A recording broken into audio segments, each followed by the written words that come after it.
Hello, welcome to Straightforward, Levant TV's Middle East discussion show, looking at events that unfold in the ever-changing political scene in the region. This week, Turkish voters reasserted their commitment to democracy in Sunday's parliamentary elections. More than 86% of them cast ballots, a level of participation far above the 57% turnout posted by Americans in 2012. The Turks made clear they would not allow President Recep Tayipp Erdogan, an increasingly authoritarian leader, in many opinions and many journalist opinions anyway, to amass even more power, denying him a parliamentary majority while voting in significant numbers for a party representing the Kurdish minority. Let me first welcome my guests here today at the studio, Dr. Yanro Yilmaz Keres and Dr. Simon Waldman of King's College. Thank you very much for being on the show. And before we take a closer look at this remarkable change in Turkey, let's have a look at this brief report. Turkish President Recep Tayyip Erdogan's hopes of assuming greater powers suffered a major setback on Sunday when the ruling AK party he founded failed to win an outright majority in a parliamentary election for the first time.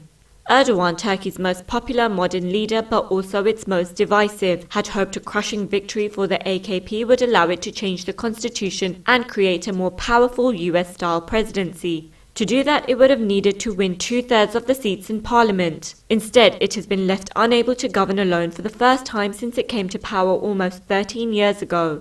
It faces potentially weeks of difficult coalition negotiations with reluctant opposition parties as it tries to form a stable government and the possibility of another early election. The secularist Republican People's Party remained the second biggest group in parliament, with around a quarter of the vote, but it is ideologically opposed to the AKP and has ruled out any prospect of a coalition with the ruling party. But for jubilant Kurds who flooded the streets of the southern eastern city of Diyarbakir, setting off fireworks and waving flags, there was plenty to celebrate. The pro-Kurdish People's Democratic Party crossed a 10% threshold to enter parliament for the first time, with initial results putting it on around 13%. The People's Democratic Party co-leader Selahattin Demirtas ruled out a coalition with the AKP and said the election outcome had put an end to talk of the stronger presidential powers championed by Erdogan. Dr. Keles, Turkish Prime Minister Ahmet Davutoglu says history has shown that coalition governments were not suitable for Turkey. How do you assess his rather bold statement, especially now? I think it was a rhetoric that used by the AKP government to get the majority from Turkish people or Turkish Kurdish people, but people of Turkey have made decisions and they decided to have a coalition. And coalition, of course, work. I mean, there has been several different coalition, Demirel and İnönü coalition, Ecevit Erbakan coalition in the past. They have successful government times. And also, if we look at the Grand Coalition in Germany is working very well. There is no reason to have to not have a coalition. Of course, this is the one problem for AKP. Until now, AKP worked alone and as a one-man party, and the party of Erdogan. And this AKP has no experience of working with other groups, with other political parties. And if they can prevent Erdogan to interfere in the daily politics and stay as a state president of the state, of course, coalition could work very well. And in particular now, Turkey needs a coalition because institutions, all the institutions became AKP institution, not anymore state institution, not anymore independent institution.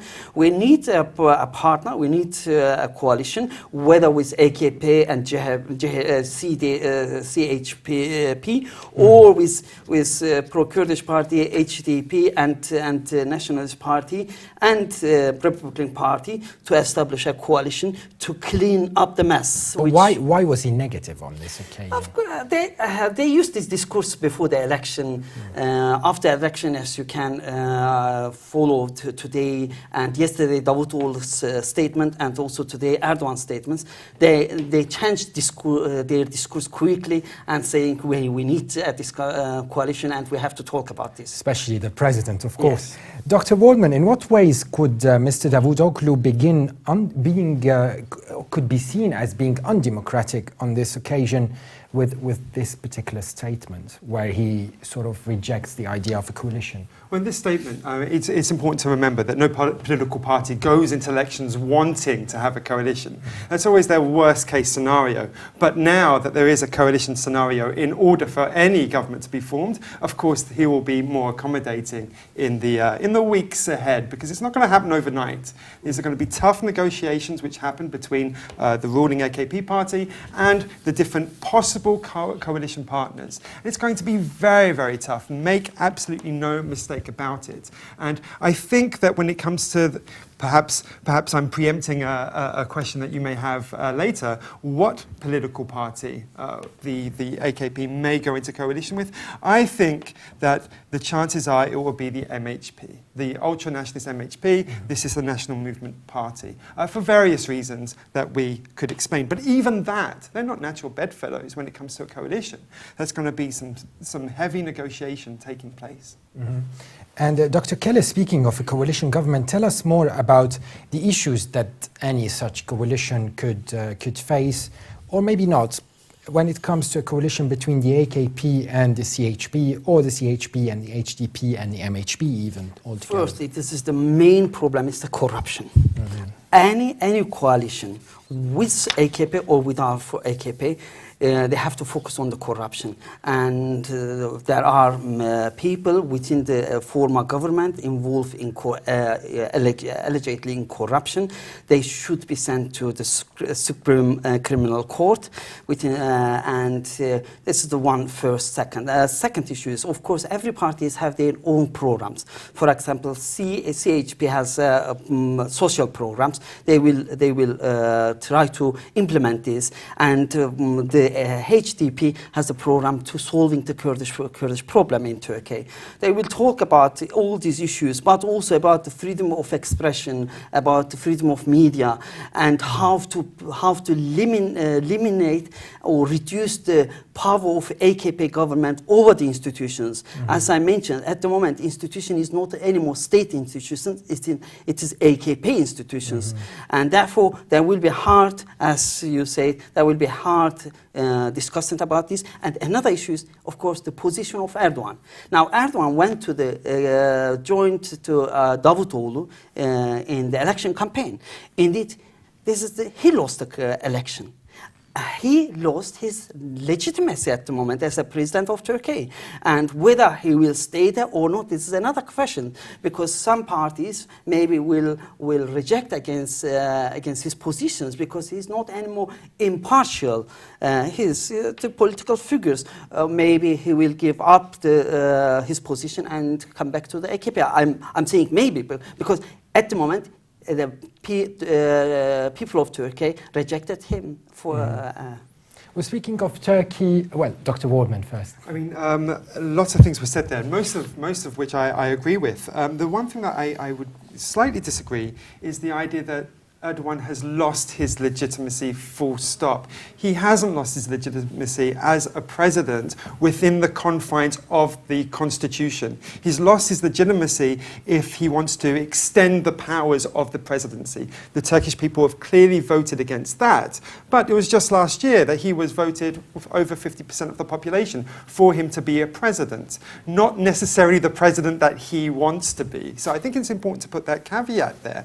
And one other thing is, I think the challenge that is facing the new coalition, if one ever gets formed, is not just AKP hegemony over state institutions. Mm-hmm. It is something even more, I would say, something like which is almost a client-patron relationship, which the AKP has started to create among not just themselves and their constituents, but also business elites, pro-AKP media, conglomerates, even construction companies. And that has to be dismantled and replaced with a more open, fair, liberal society. And that's a tough challenge down the line. Mm-hmm. And now we are joined by Oghsan Göksel, lecturer at the Department of Political Science and International Relations in Istanbul, 29 Mayıs University, talking to us from Istanbul. Welcome to our discussion. Thank you very much. Thank you for having me here. Dr. Oghsan Göksel, how can we interpret the results of the elections this time? Well, of course, the results, which is basically a hung parliament with no party having absolute majority, were clearly unexpected in Turkey and abroad, and it came as a strong or great shock for the AKP, the ruling party.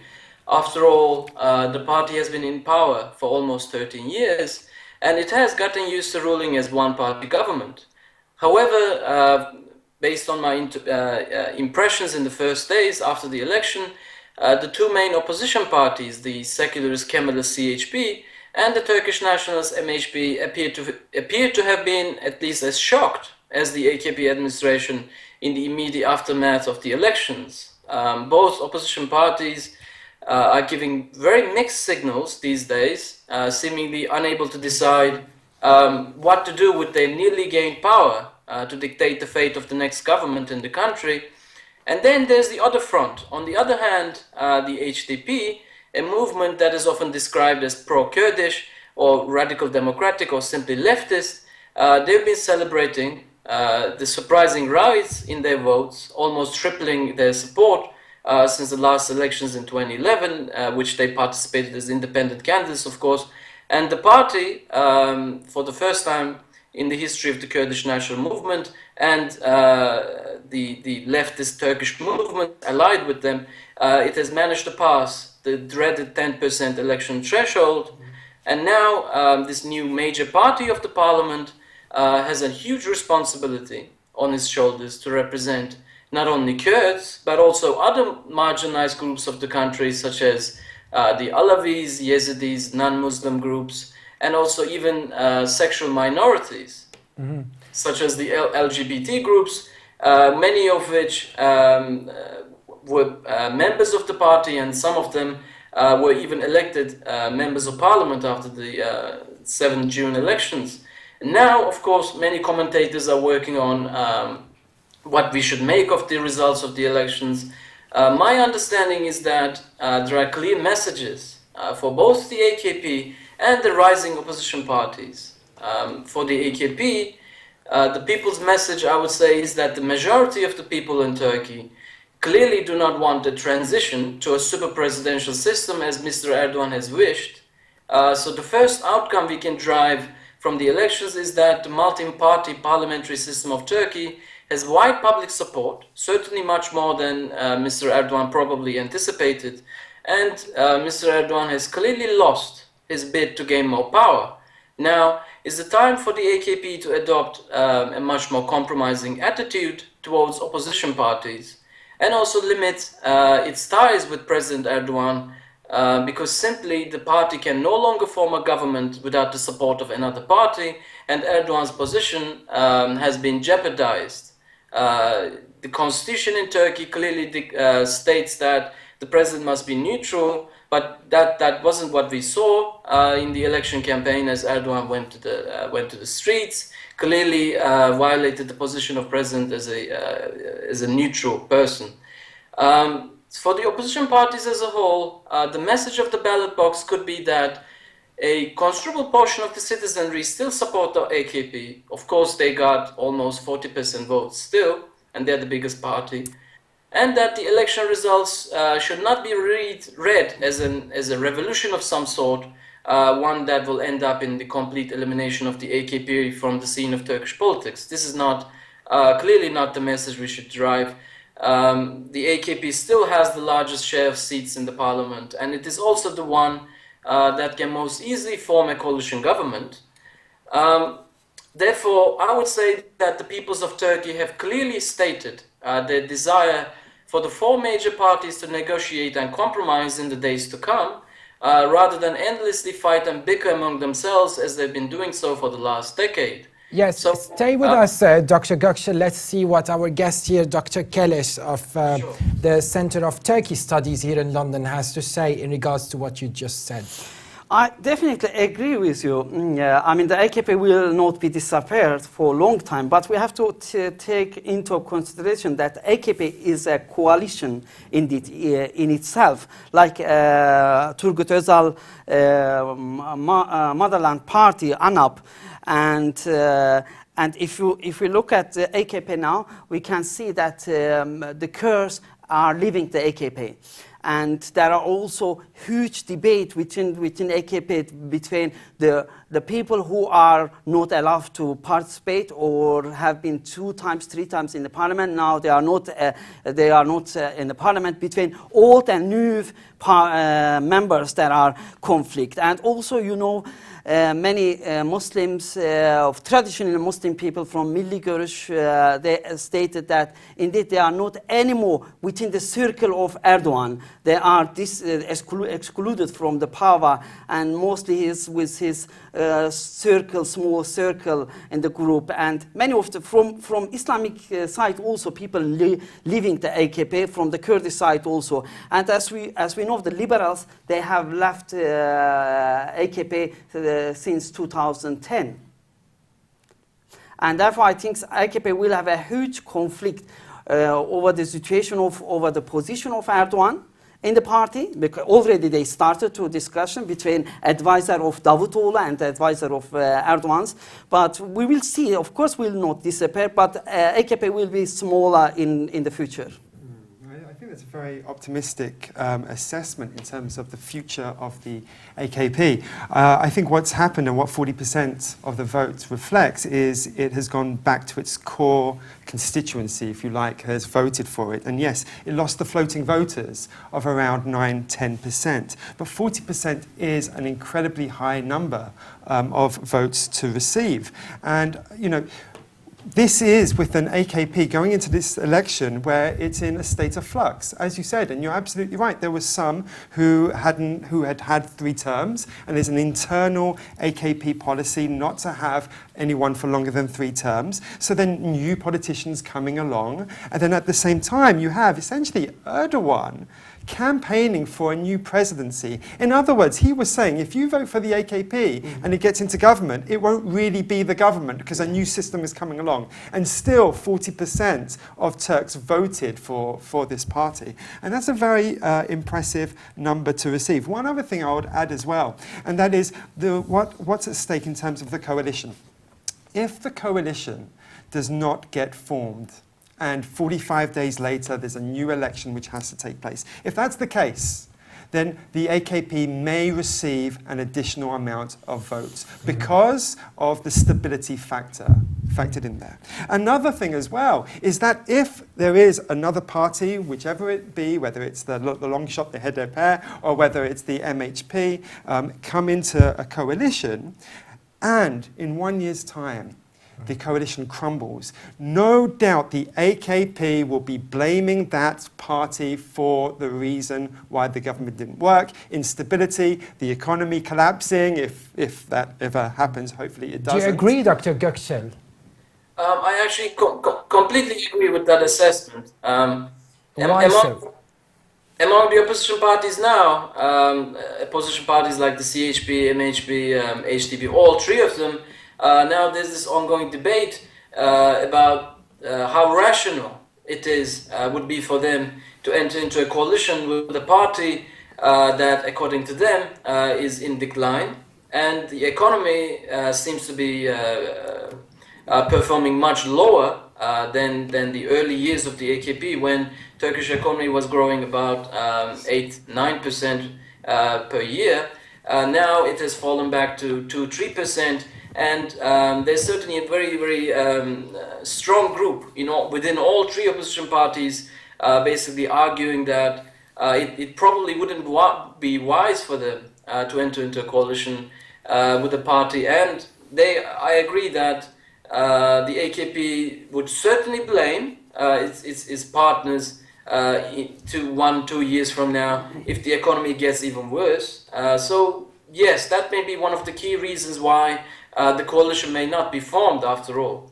Yes, Dr. Göksel, what should we make of the sudden rise of the socialist pro-Kurdish rights party HDP and its charismatic leader Demirtas?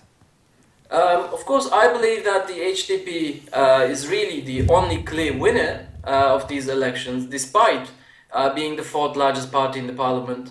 It's a party that has its ideological roots within the Kurdish national movement, a small fringe group of the 1970s and 1980s, and now it has become a key player of Turkish politics. A surprising victory for even many Kurds, Kurdish intellectuals that were part of the movement for many years.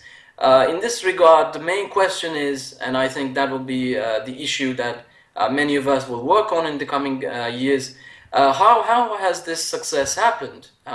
There are two opinions on this. Have the Kurds suddenly become more conscious of their national identity, or is the victory of the HDP the result of something else entirely? I strongly position myself in the second camp in this context.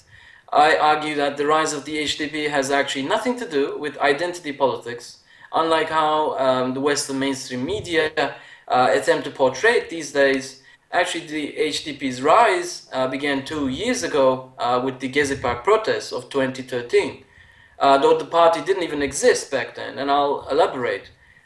So during the Gezi Park protests 2 years ago, it was the first and largest social uprising against the Turkish state in western parts of the country. The secular middle-class Turks, fringe socialist groups, anti-AKP liberal intellectuals, and Kurds, for the first time in history, began to realize that they have a common enemy in the form of the increasingly authoritarian AKP and Mr. Erdogan. And the Turkish youth, for the first time since the turbulent days of the 1970s, witnessed firsthand police brutality that left 14 citizens dead and hundreds more injured. Debates after that started among Turkish seculars and socialists, a debate that has been going on since then. If the Turkish state forces can be this much brutal, the Turks waving Turkish flags and Atatürk flyers in western cities such as Istanbul, Izmir and Ankara, just imagine how the Kurds who wave Turkish flags must have been repressed for many decades. Let's see, Dr. Göksel, what Dr. Kellis has to say about this phenomenon. I definitely agree with Ozan, but we have to also look at some more deep issues. For example, the political change in the Middle East. The Kurds, after all these silence years, they came back now as a political actors in the Middle East, in South Kurdistan, Iraqi Kurdistan, but also in Syria. In particular, I think Kobani, if we talk about the history of the Kurds, we will talk before Kobani and after Kobani. The Kobani has created such a huge impact, influence amongst all the Kurds, in particular, for example, amongst the Alevi Kurds who were not really near the Kurdish political movement. Now they joined, after Kobani movement, they joined also the Kurdish political movement strongly. And also I think the HDP became hub for the Kurds and the Turks to overcome the nightmare which proposed by Erdogan and Erdogan AKPs.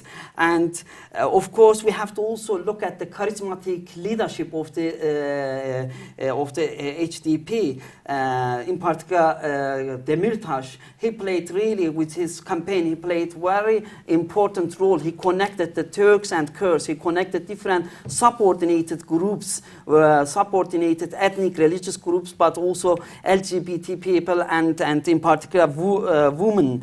If you look at the party, almost 48% of candidates were women. There's a bit of a novelty in Turkey when it comes to politics. Don't you think this is being mobilized now for not really the aims of those sub-communities, but more for political maneuver? I mean, within the Kurdish political movement, the women are already mobilized. The mayor of the Diyarbakir, the capital city of the Kurds, is a woman, Gülten Kışınak.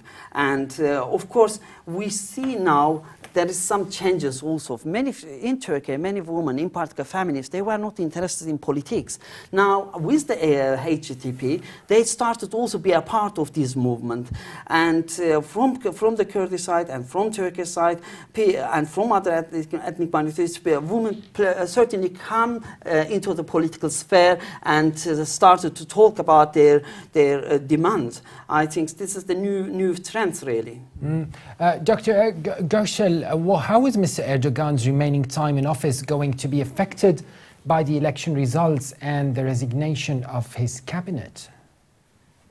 Yes. I would say the forthcoming period in Turkish politics will witness many political games, maneuvering, outmaneuvering, and secret deals, as it has been going on for the last 3 days. As one commentator puts it, now is the time for Game of Thrones or House of Cards type of political flexibility and games in Turkey, really. So we shall see together who will come out on top. And when we come to the fate of Erdogan, there are two options, really. Either Erdogan will continue to interfere in party politics as he has been done so since his election last summer, continue to violate the principle of the natural neutrality of the presidency as dictated by our constitution, and such a move would negatively affect the transition to a coalition government and the return to democratization. Or there's a second alternative. He will actually dramatically reverse his entire course that he's been following for the last year and act like a constructive neutral president who's above party politics, having positive impact for a shift towards democratization. It is still very early to say, but my impression from the last 4 days since the elections hint that he has actually taken a great lesson from the election results, and he's trying for the first time since he became president to be the president of all peoples of Turkey and not just the AKP. And I can give two examples.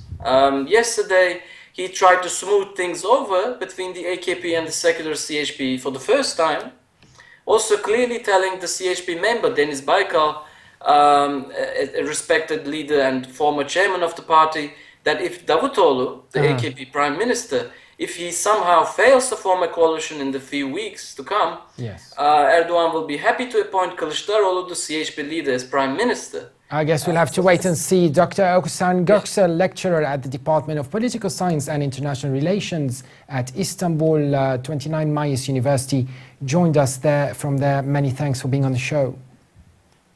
Thank you. Thank you. Dr. Waldman, I heard you maybe taking some notes about things that were mentioned. I'm sure you would have to let us know what you think. I constantly take notes. That's just that's what happens with academic training. Well, when it comes to this election, I'm very reluctant to reduce everything down to Erdogan himself and his particular... this wasn't an election just on Tayyip Erdogan, even though he played a prominent role.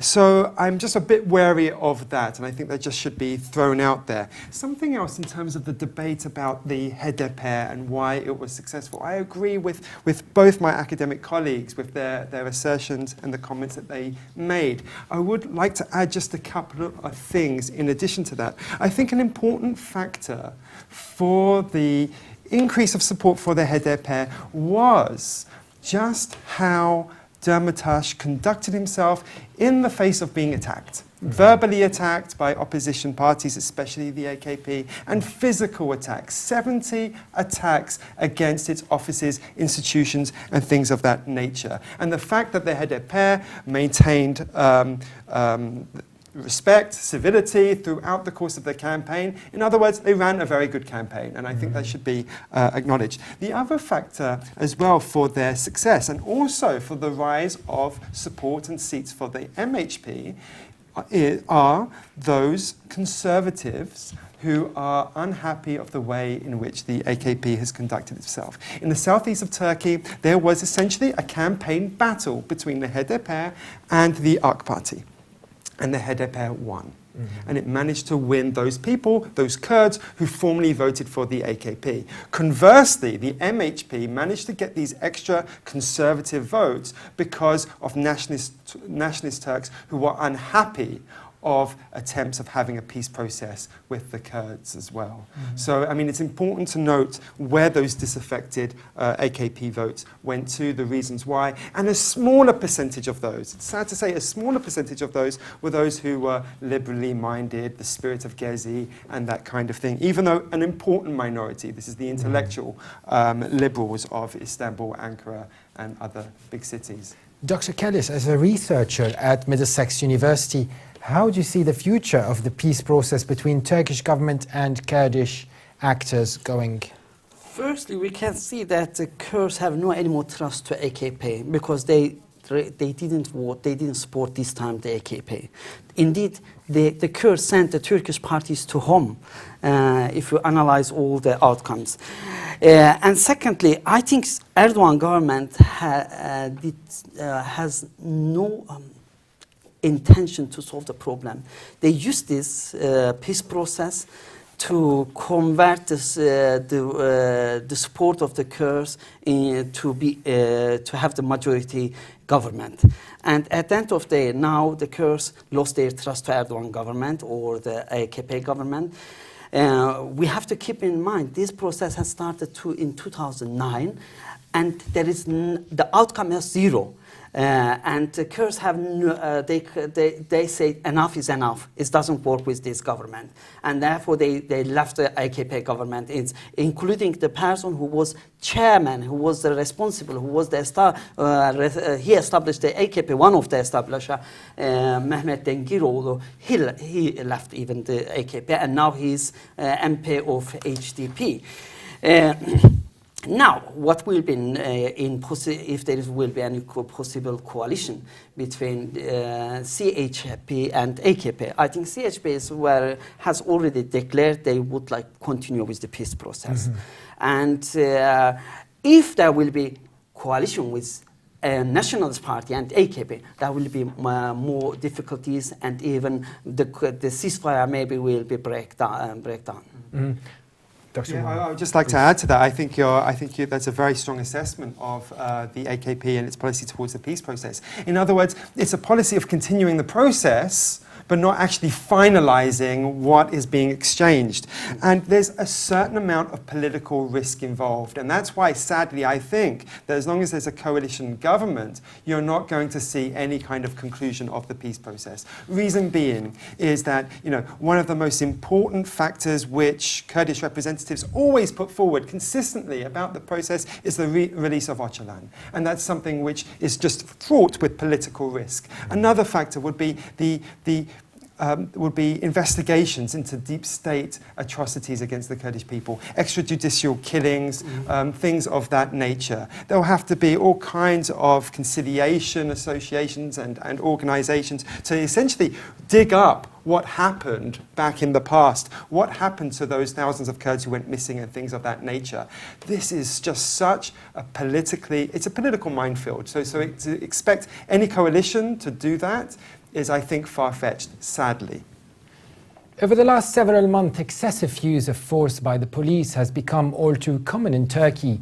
The most significant example took place on May Day 2013, a historic day of protest in the country.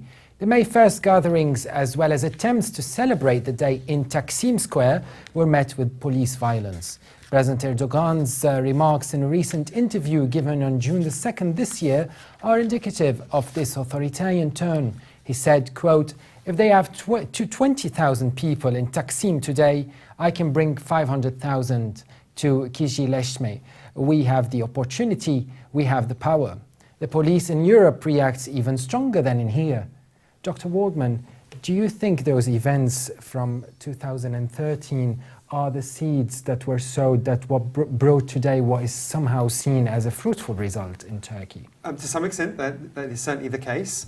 It certainly has had its impact internationally. No longer is Turkey hailed as an example or a model for democratic countries or countries on the process of democracy to follow.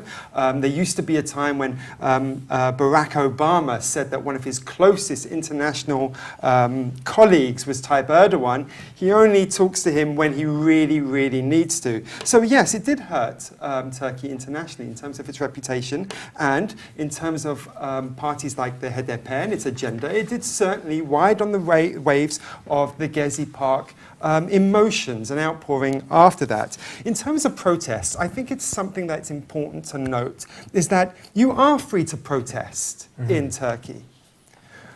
But if you are going to engage in protests which are heavily critical of the AKP or Tayyip Erdogan, it's going to be met with some police brutality. However, if you're going to attend a protest which is supportive of the AKP line, so for example, if you want to protest and say that the Hagia Sophia should be turned into a mosque, you will receive support, perhaps even logistical support and flags to wave at your protest and go home safely. You may even be able to take your kids along as well. So it's pick and choose. Basically. It's pick and choose as long as selective. it supports the government. Now we are joined by Fra Hughes, activist and commentator, joining us from Belfast in Northern Ireland. Mr. Hughes, tell us, what are your remarks, whether negative or positive, on the elections in Turkey? Well, I think it must be seen very much as a way forward for democracy. There's because of the elections and because of the vote for the HDP party, there's definitely a broader coalition and a broader representation of the Turkish electorate within the parliament, and the powers that President Erdogan wanted to further extend for himself as the president have been curtailed by the electorate, which can only be a positive result. Yes, and how is the Kurdish entry into the cabinet for the first time in Turkey look to you from a minority rights perspective? Well, they seem to have a very broad platform to try and bring as many people on as possible, to bring as many voters to become attracted to their manifesto and their kind of political party line. So the gay community, ethnic minorities, and obviously the Kurdish question itself now has a true voice within the parliament and has a substantial 80 member bloc within the legislature. Mm-hmm. And Mr. Hughes, since 2011 and the Syrian uprising and eventually a quasi-war on terror, how would you assess President Erdogan's role in influencing the European and even world powers' agendas in Syria during that, especially the earlier stages? Well, I think President Erdogan is very, very, very keen to have a regime change in Syria. As such, I don't know if he's influencing the West or he's being used by the West.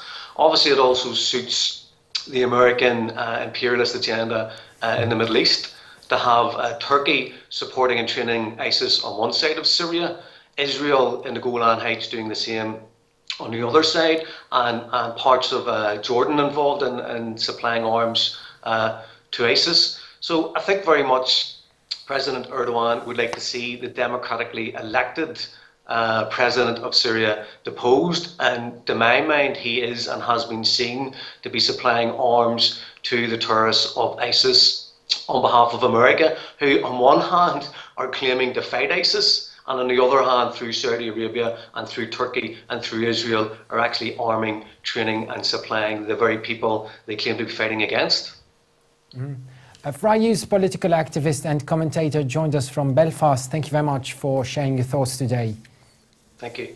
Dr. Kellis, what do you have to say briefly about this notion of ISIS and President Erdogan's stance in the early stages of the Syrian uprising? I think Erdogan was part of the Sunni bloc. In the Middle East, there is a struggle between Sunni and Shia blocs. And Erdogan felt he is the leader of the Sunni bloc, and he will bring a new order, remove Assad. Assad is morely Alawite, is morely related to Shia, and then establish the Sunni corridors from Turkey to Saudi Arabia and other countries. And there are strong evidence. Recently, in particular, Cumhuriyet newspaper has published images that Turkish government supplies weapons to jihadists. Turkey was still heavily involved in Syrian conflict. And if Turkey used to, every time the arguments about the refugees, we have 2 million refugees, but Turkish government responsible for 250,000 killing of the Syrian people.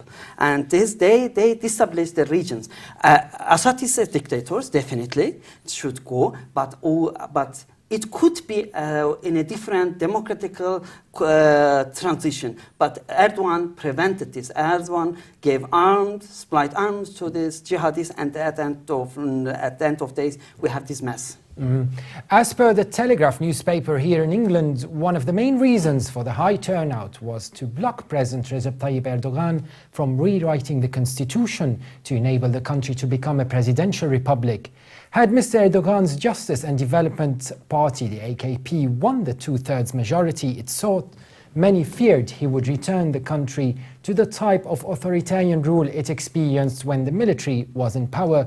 Yet the same article is titled "Turkey shows again that democracy can function in Muslim countries." Dr. Waldman, could it pass really that Mr. Erdogan uses the democratic procedures established in the country and the process, and in an attempt, and his main motive basically is to bring the country back to authoritarianism? So there's a bit of a contradiction there. Is it valid to use democracy to become undemocratic? Well, yeah, the answer to your question is an absolute no. It is not valid to do such a thing and still claim a democracy. In order to understand the AKP and Erdogan and the way in which they conceive democracy is going back to one of Erdogan's earlier statements along the lines of, and I'm paraphrasing, democracy is like a bus ride. You get to your stop and then you get off once you've arrived to your destination. What is the AKP's destination? What is Erdogan's intended destination? Well, essentially what the AKP care about, more importantly than democracy, is to be able to define the nature of Turkish identity, what it is to be a Turk, where is Turkey's place in the world. And associated with this is an underdog mentality. To some extent, it's valid. The idea that the Kemalist or the secularist elite joined with the military have always marginalized the rural and urban poor in Turkey. And it has done so not just through military coups, but also by dominating the different institutions of state. The education system, you name it. And what Erdogan essentially has been trying to do, followed with the AKP and with the support of at least 40% of the electorate, is to reverse this, which means undoing the nature of state institutions in Turkey, to change the people who are part of it. And the last thing was to change the actual constitution and the system itself, and using democratic means in order to gain that outcome. So that's essentially what the AKP has sought to do. Dr. Kellis, what are your thoughts in terms of policy guidance for Turkey as an associate at CEFTUS, the Center for Turkey Studies, and a researcher at the University of Middlesex? What would you advise for the way ahead in Turkey, especially now when it's really unsure? I think Turkey have to quickly try to improve the relation with European Union. This is important because the destination of Turkey is Europe. Is not Shanghai, is not any Sunni blocs. Didn't work until now, has created mess. And Turkey is in a geography. If Turkey will be a part of this, if not a part of the European Union, Turkey could be in future as Syria, Iraq, and therefore Turkey government should move quickly. And of course, they have to introduce new constitutions. The old constitution doesn't work anymore for society. It's preventing for the democratical development in Turkey, economical development in Turkey, and they promised when they came to power, but they didn't keep their promise. The new coalition government should quickly introduce a new constitution which include all the peoples in terms of the citizenship, should remove all Turkish nationalistic centered ideologies and including all the people, or all the religious, ethnic and people with different sexual background, and should legalize and not delegalize these people in the public. Even though that might clash obviously with the the main religion in the country. It might be. This is. I mean, we say in religion, but Turkey has a huge history in terms of the secular movement, and we have also, as we can see, with the HDP movement, very secular, but also opening the way. We need a democratic secularism, not the Kemalist secularism. Democratic secularism. The separation of power should be there. If not, the institution will become the institution of a party or a man. President Recep Tayipp Erdogan has long benefited from a weak political opposition, but with the HDP not only providing an outlet for secularists, women and other unhappy groups with Mr. Erdogan, but also enabled the Kurds, an ethnic minority that waged a bloody insurgency against the state for 30 years, to take an important new role as political power brokers. The weeks ahead are likely to be unstable and uncertain.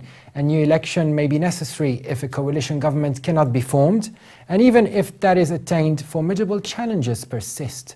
A stalled economy, 2 million Syrian refugees living in camps within Turkey's borders, the Islamic State just over the horizon in Syria and Iraq, and troubled relationships with the Turkish Kurds and the West.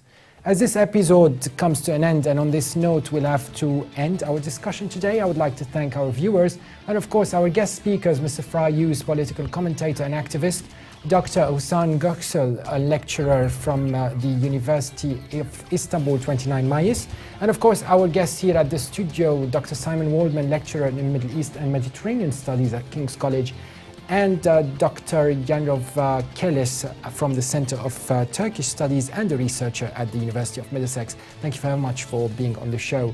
Thanks again for watching. Stay tuned and bye for now.